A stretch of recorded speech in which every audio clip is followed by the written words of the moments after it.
do Paris Hilton's 1111 Media and VC firm Andreessen Horowitz have in common? Well, both firms have backed Story Protocol, which describes itself as building open intellectual property infrastructure for the internet. Joining us now to discuss is Story Protocol co-founder Jason Zhao. Welcome. Hi, it's a pleasure to be here.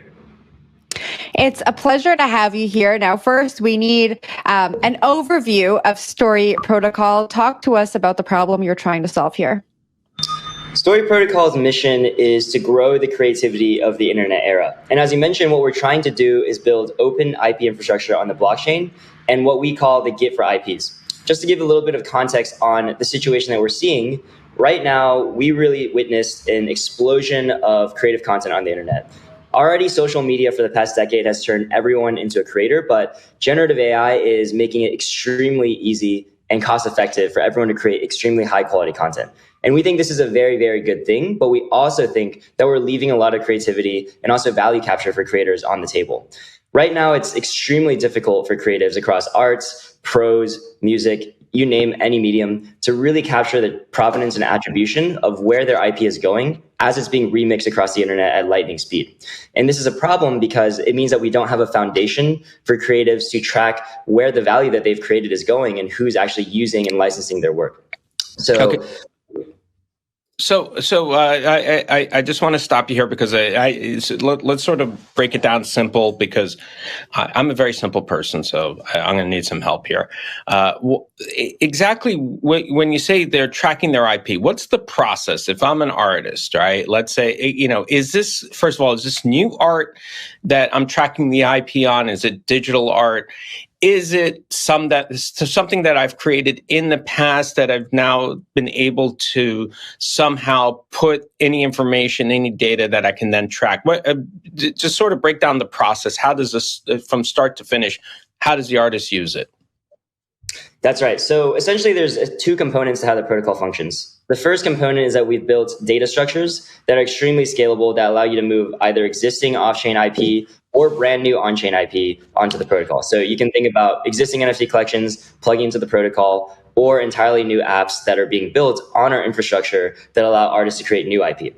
So the first step is capturing it on-chain into these data structures. And then once it's captured on the protocol, we have modules that we built that are essentially allowing people to permissionlessly license that IP in a legal way and for us to be able to track how that IP is evolving across different platforms. But this is all digital. This is all digital. In other words, digital production, correct? So, in other words, this isn't like if I'm a photographer and I have a back catalog of photographs that I want to license, etc. What would I have to do to then convert it into this mode, or is this primarily? Are we basically just talking NFTs? No, this extends way beyond NFTs. So we're using NFTs, right, which are essentially just data structures on the blockchain to represent important metadata about either on-chain or off-chain intellectual property. So really, we're storing information. It could be a physical piece of art. It could be a song on SoundCloud. It could be really any form of IP. It's very flexible. But what's important is that we're tying the off-chain world of legal contracts to the on-chain world of on-chain data. Essentially, we want to have the properties, the composability, and the scalability of the blockchain applied to off-chain IP. Does this depend on people being good actors here? Does this depend on people actually using Story Protocol to license an image? And I'll give you an example of what I'm thinking about. A big problem for creators is that people can just right-click and save. We hear that all the time, or take a screenshot of something, and that makes it a totally different file. How do you track if folks are using the content in that way? Is that possible? Yeah, so that's the whole reason for our existence, is because it is so easy to create replicas of a piece of content. It's so cheap that we want to be the source of provenance for when a creator first registers work on the protocol. And moreover, we want to give people the option to license legally the work that is being put on the protocol, right? So this is really important, where people are actually licensing the work and not just using it and remixing it without any compensation. So we want to give people the ability to do that in a seamless way without needing a complex legal team or a one-to-one bespoke legal negotiation. Why do I need blockchain? Why do we need a blockchain to do this? Why can't it be done through a centralized database? Yes, it's a great question. The reason we believe blockchain is essential to the solution is that we need an underlying source of provenance that's completely neutral. So, of course, if you look at a platform like YouTube or Facebook, there's IP moving all around the platform, and they have probably 100% knowledge of what's going on within that platform. But the state of the internet today is not that everything is captured on one platform.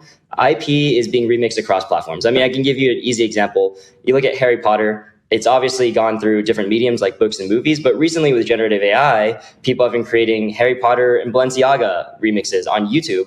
And then, there's like Drake and The Weeknd AI remixes happening on Spotify. And so these IPs are moving across platforms, and we need a neutral infrastructure that can support any different platform. And we believe that when it comes to developers and when it comes to building an internet native IP infrastructure, that needs to be on the blockchain because it's credibly neutral and it's entirely composable. So the rules that we are setting on the protocol are rules that we won't tamper with, that we can't tamper with, because of the guarantees that the blockchain offers. How do you track royalties? Because the royalty issue is, of course, is the reason why everyone does this stuff.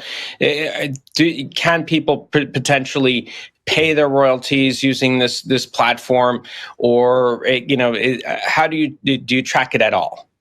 Absolutely. So the royalties and economic upside is intimately associated with our licensing module. So as people license IP and grow that IP on chain, they can set certain parameters around not just upfront payment for a license, but also recurring revenues. So as long as this revenue is happening on chain, we have partnerships and integrations that allow us to track that royalty and to enforce that royalty instantly on the protococol. So it reduces the complexity with these licensing agreements where you don't have the negotiations. And that's built on what protocol are you building it on? In other words, are you getting paid in ETH? Are you getting paid, like, how's it paid?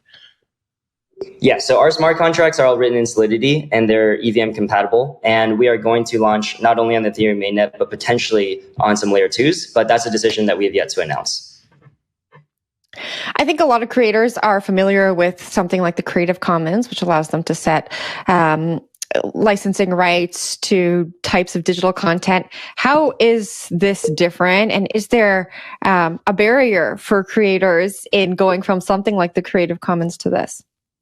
It's a great question. I think the Creative Commons is a really big inspiration for us. And we think that the spirit of the licensing that's happening on Story Protocol is inspired by Creative Commons. But what we really aim to do is provide a spectrum of rights, a menu of rights that are extremely simple and tailored to internet native IP that ranges from closed and siloed and more traditional Hollywood rights where, the creator has a lot of control and maybe doesn't give out many licensing rights at all the way to something that looks a lot like CC0. And so we're really providing people and creators the option for what they see as the right fit for their IP, as well as what they see as the best fit for their community. All right, Jason, and on that note, super quickly, is this something that could help with the issues that writers are experiencing in Hollywood right now? Of course, we know that they went on strike in May. Is this potentially a solution?